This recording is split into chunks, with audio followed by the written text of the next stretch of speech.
Rule number 31, स्वे circle, SW circle जो है जिसको हम स्वे सर्कल बोलते हैं। तो बड़ा सर्कल जो होता है ये दो किस्म का होता है, यानी कि ये शुरू में भी इस्तेमाल होता है, लास्ट में भी इस्तेमाल होता है। शुरू में इस्तेमाल होता है तो इसका नेम जो है स्वे सर्कल होता है, लास्ट में इस्तेमाल करते हैं तो सेस सर्कल या सिज का सर्कल होता है। तो हमने ये आज जो लेसन पढ़ रहे हैं ये लिखा है, ये large initial circle represents SW called स्वे। कहते हैं एक बड़ा सर्कल शुरू में जो है वो स्वे कहलाता है और SW की नुमाइंदगी करता है। This SW circle is written in the same direction as the S circle. कहता है कि इस सर्कल की जो डायरेक्शन होगी बड़े सर्कल की, वो एक आम एस सर्कल जो आपने पहले पढ़ा उसी साइड में यूज किया जाएगा इसको भी। यानी इसका मतलब यह है कि जितनी आपकी जी। स्ट्रेट स्ट्रोक्स होंगी उनकी राइट की तरफ जो है हम इस सर्कल का इस्तेमाल करेंगे शुरू के अंदर। और जितनी आपकी हॉरिजॉन्टल स्ट्रेट स्ट्रोक्स होंगी, यानी कि वो के और गे दो स्ट्रोक्स आएंगी, उसके ऊपर वाली तरफ ये सर्कल इस्तेमाल किया जाएगा। और जितनी आपकी अप स्ट्रेट स्ट्रोक्स होंगी उनके साथ ये सर्कल इस्तेमाल नहीं किया जाता। ये किया जाएगा डाउन स्ट्रेट के साथ किया जाएगा, हॉरिजॉन्टल स्ट्रेट के साथ किया जाएगा, या आपकी जो है वो स्ट्रोक्स कर्व स्ट्रोक है उनके साथ इस सर्कल का इस्तेमाल किया जाएगा। तो जैसा कि पहला लफ्ज लिखा है स्वीप, तो पी के शुरू में राइट की तरफ को एक बड़ा सर्कल इस्तेमाल किया गया है जो SW को रिप्रेजेंट कर रहा है। तो जब हमने आवाज लेनी है तो SW की शुरू में आवाज ले लेनी है, इसके दरमियान वावल नहीं होगा, SW के दरमियान में दोनों कंबाइन आवाज देंगे। जैसे स्वीप के अंदर SW, ये देखें अगर स्पेलिंग के लिहाज से दोनों इकट्ठे यूज हो रहे हैं। तो हमने बड़ा सर्कल शुरू में लगाया और लॉन्ग ई वावल था जिसकी वजह से हमने पी की स्ट्रोक को थ्रू द लाइन इस्तेमाल किया, तो बन गया SWE स्वी, आगे पी मिला तो स्वीप। स्वीट।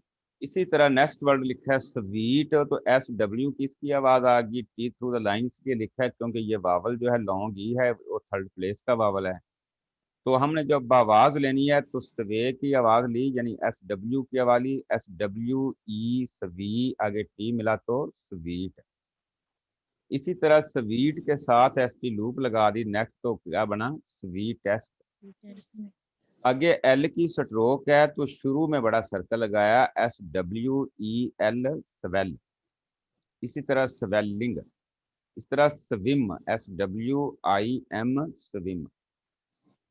तो ये आप मुझे बताएं कि अक्सा बेटे ये कि एम की स्ट्रोक जो है ऑन द लाइन क्यों यूज की गई इस जगह के ऊपर? सर जी, जो हॉरिजॉन्टल स्ट्रोक होते हैं ना, हम्म। जब थर्ड प्लेस वावल उसके साथ आ जाता है ना, वो अगर अकेले होते हैं तो वो ऑन दी लाइन ही लिखे जाते हैं। हम्म। किसी के साथ भी आए तो फिर ऐसा हम करते हैं, अगर फॉर एग्जांपल दो स्ट्रोक्स आ जाएं हम्म। उनके मतलब के उसके बाद हॉरिजॉन्टल स्ट्रोक के बाद थर्ड प्लेस वावल है, फिर हम उसको करते हैं थ्रू द लाइन। अगर वो भी आगे हमारे पास यहाँ कोई अपवर्ड स्ट्रोक हो या डाउनवर्ड, तो अदरवाइज वो अगर दोनों ही हॉरिजॉन्टल स्ट्रोक होते हैं तो फिर वो दोनों ही ऑन द लाइन लिखे जाते हैं क्योंकि थर्ड प्लेस वावल है। हाँ बेटा ठीक है जवाब आपका। तो मैं इसको थोड़ा सा एक्सप्लेन जरा कर देता हूँ, क्योंकि हमारा कानून तो यही है ना कि अगर हमारा वावल फर्स्ट प्लेस का आता है तो हम पहली जो हमारी स्ट्रोक होती है उसको अबव द लाइन यूज करते हैं। इसी तरह अगर जी। हमारा किसी भी लफ्ज में वावल जो है पहला सेकंड प्लेस का आता है तो हम पहली जो स्ट्रोक होती है उसको ऑन द लाइन लिखते हैं। इसी तरह जी। अगर हमारा पहला वावल थर्ड प्लेस का आता है तो पहली स्ट्रोक जो होती है हमारी उसको थ्रू द लाइन लिखते हैं। लेकिन हॉरिजॉन्टल स्ट्रोक्स जितनी भी आपकी हैं वो 5 स्ट्रोक्स हॉरिजॉन्टल हैं आपकी, के, गे, एम, गे। एन और इंग, यानी 2 स्ट्रेट में है, 3 कर्व के अंदर है। ये स्ट्रोक जब भी अकेली आए तो इनके साथ वावल थर्ड प्लेस भी आए तो भी हम इनको ऑन द लाइन ही लिखते हैं। अगर सेकंड प्लेस वावल आएंगे तब भी ऑन द लाइन लिखेंगे, अगर थर्ड प्लेस वावल आएंगे तो तब भी इसको ऑन द लाइन ही लिखेंगे।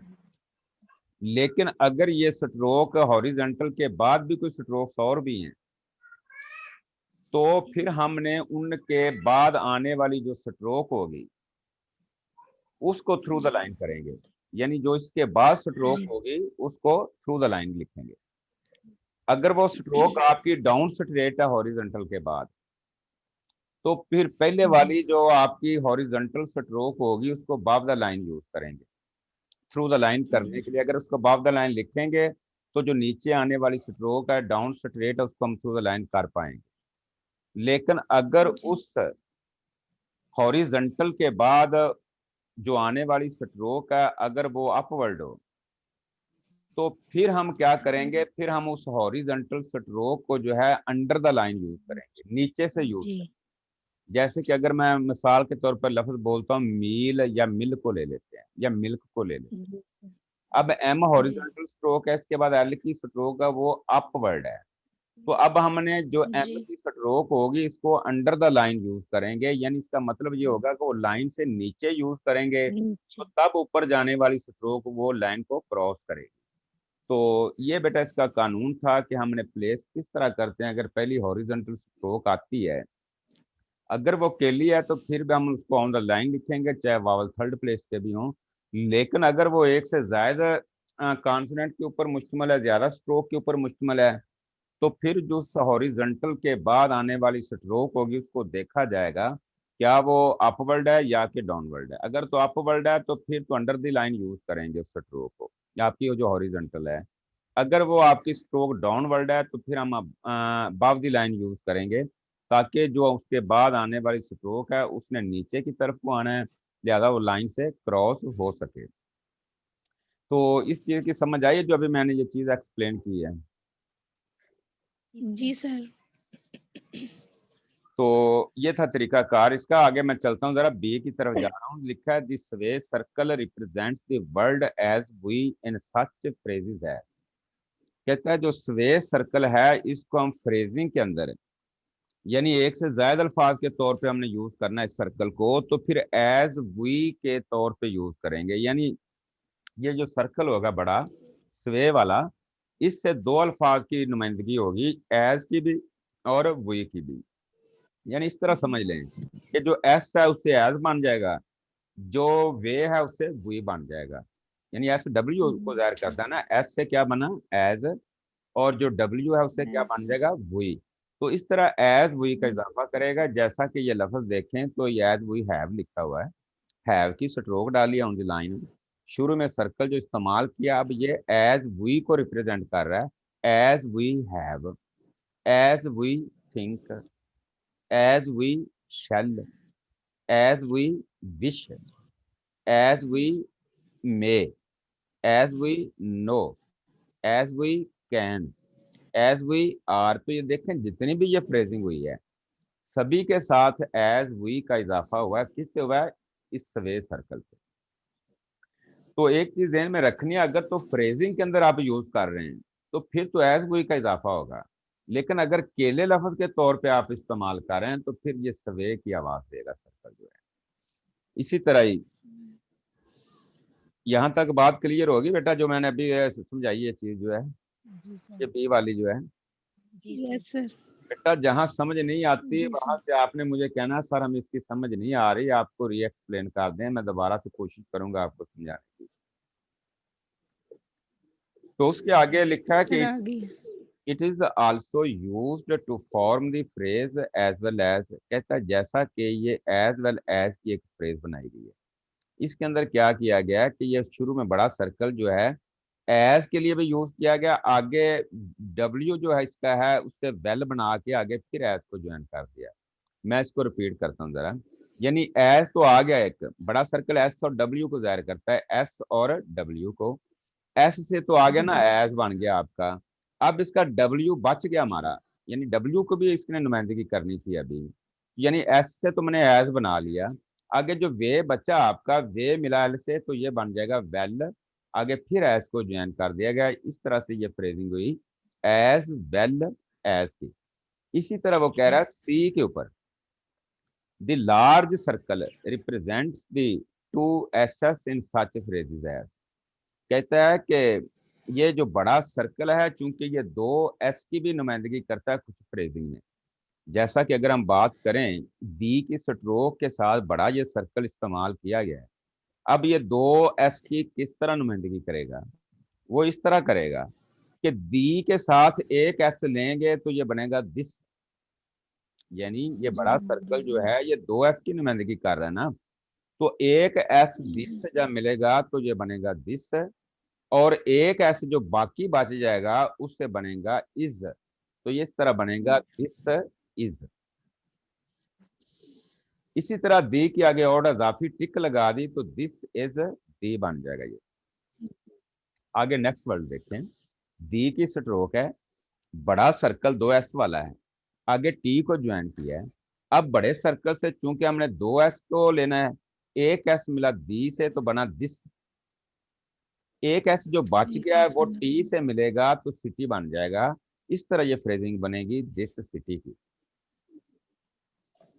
इसी तरह एज सुन एज को देखें, एज सून एज, यानी एक एस तो मिला एज हो गया, एक एस जो बचा अभी एन से मिलेगा तो एस एन से क्या बन जाएगा सून, आगे फिर एज को ज्वाइन कर दिया आगे, तो इस तरह बन गया ये एज सून एज।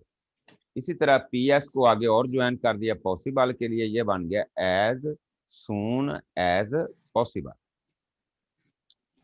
आगे शॉर्ट फॉर्म्स हैं, एन के साथ बड़ा सर्कल जो बनाया ये यूनाइटेड स्टेट्स के लिए, एन के साथ ये की स्ट्रोक ज्वाइन की तो ये न्यूयॉर्क के लिए, ये लार्ज के साथ एसटी लूप लगी तो लार्जेस्ट, आगे स्पेशल फ्रेजिंग की गई है यूनाइटेड स्टेट्स ऑफ अमेरिका की, तो यानी यूनाइटेड स्टेट्स तक तो आपकी ये वाली यूज की गई, के को आगे मजीद ज्वाइन किया किसके लिए, अमेरिका के लिए, तो एक फ्रेजिंग उसने बना के आपको दे दी यूनाइटेड स्टेट्स ऑफ अमेरिका। अब बेटा बताएं किस तो प्रॉब्लम है तो मुझे बताएं ताकि उस मामले को हल किया जाए, किसी जगह भी कंफ्यूजन आया कोई तो। नहीं सर ठीक है। क्लियर है? नहीं सर जी। जी सर। आगे मैं यस ना सर। एक्सरसाइज नंबर 35 जो है मैं रीड कर रहा हूँ, जरा आप इसको देख लीजिए। May we have as soon as possible the cases of swan soap which you are making up special for us, making up special for us question mark. We wish to have this soap as soon as you can get it to us, comma, as we are having a sale on the first of the month, full stop. Number 3 पे, this is an item which we wish to emphasize as we know it will sell readily, full stop. The swan is supposed to sing a sweet song when it is dying, full stop. This is said to be the sweetest song it sings, comma, and this is the story which has given us a famous swan song, full stop. New York is the largest city in the United States of America, full stop. If you go to the top of any of the high towers of this city, comma, you will have a view which takes any which takes in all the city as well as the suburbs for many miles beyond, full stop. The monster ships which come to this city dot the bay, full stop. They unload huge cargoes on the docks, comma, and take away with them similar loads when they leave, full stop. In this city, the business life of the United States reaches its high peak, full stop. As we are going to the docks, we can look at the new vessel, full stop. This is the swiftest as well as the largest of the steamers, full stop. We may switch some of our business to the new firm as they will give us value as well as service, full stop. Number 10 पे है, as we have seen in the past, comma, A heavy pole usually sweeps many new officers into the different state offices. Full stop.